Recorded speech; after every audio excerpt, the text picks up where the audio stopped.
ma'am. Good morning. So, here we go again. Mag-inom ko og hot water. Ako na maligam-gam bitaw mga ma'am. Ang katunga ini tubig katunga normal lang, normal water. With matching a pinch of salt. Diba? So, to detox our body mga ma'am. Usa ni sa mga benefits ano, diba? So, empty stomach pamanta. So, mag-inom ta ani mga ma'am. So, mag-inom ta ninyo. Mas maigi na mga may kuantag mga more on herbal, mga normal, agad, mga ancient, so mga wisdom, mga nahibaw na to, mga about sa medicine, di ba? So, para tipid tips, gusto mo mag-detox, walay gasto, nararasan yung balay, pero maminti, kuha lang ang asin, inyong ibutang sa inyong a glass of water, say, makadetox na mo.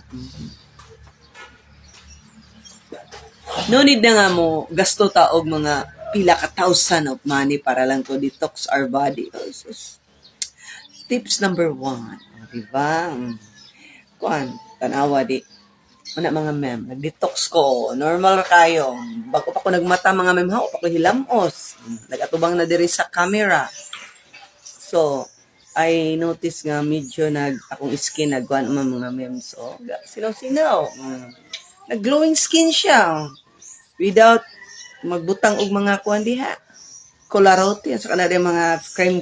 Ako wala ko yung mga cream na ginagamit pa nga ma'am. Honestly. Diba?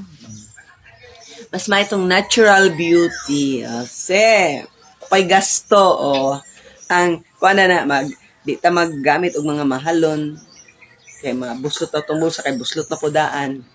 Nya, anong natural beauty ra tong gamiton or mga natural lang yun. Magkano ito tag sabon humot pag lamos na to nya. Before mo, inom taog ka ng a glass of water with salt. Di ba? So, dili mo mapurdoy.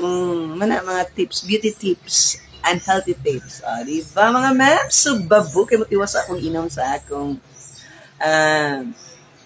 salt with water.